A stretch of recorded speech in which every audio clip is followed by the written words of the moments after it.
The human skeleton can be subdivided into axial and appendicular regions. The axial skeleton consists of the skull and the vertebral column.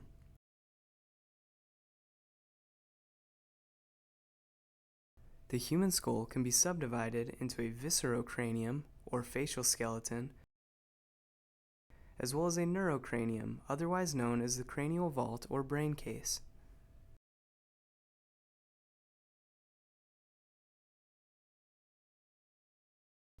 The viscerocranium, or facial skeleton, consists of the bones surrounding the orbits, the nasal cavity, and oral cavity, and is made up of 15 irregular bones, 3 of which are single and lie in the midline. The mandible, most inferiorly and commonly referred to as the jaw, the vomer, forming the inferior aspect of the nasal septum, and the ethmoid bone, which helps to form the medial aspect of the orbit, as well as 6 paired bones which occur bilaterally on both sides of the face. The maxilla, which serves as the attachment site for the upper dentition or upper teeth, the zygomatic bones, or the cheekbone, the nasal bones on the superior aspect of the nose or the bridge of the nose, the inferior nasal concha and the lateral wall of the nasal cavity, the lacrimal bones, which are on the medial aspect of the orbit, as well as the palatine bones, which form the posterior aspect of the hard palate posterior to the palatine process of the maxilla.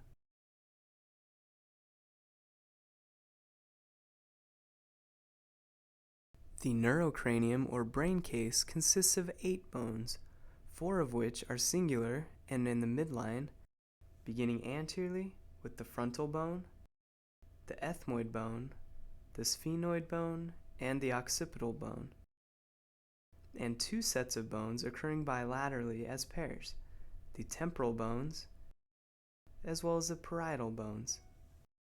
The brain case may be further subdivided into the more superior aspect, known as the calvaria or skull cap, and the more inferior portion, known as the cranial base, which supports the weight of the brain.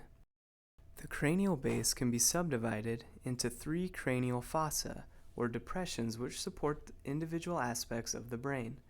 The most anterior portion is known as the anterior cranial fossa and consists of the frontal bone, the ethmoid bone, as well as the superior aspect of the sphenoid bone, known as the lesser wing.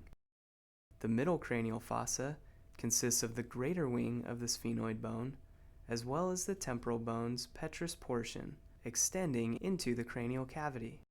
Lastly, the posterior cranial fossa is predominantly made up by the occipital bone, as well as the portions laterally and posteriorly of the temporal bone.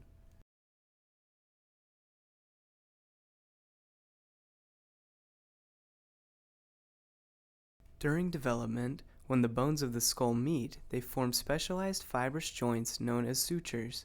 Where the frontal and parietal bones meet, we can see the coronal suture. Between the paired parietal bones, the sagittal suture. Between the occipital bone and parietal bones posteriorly, the lambdoid suture, as well as on the lateral aspect of the skull between the parietal and temporal bone, the squamous suture.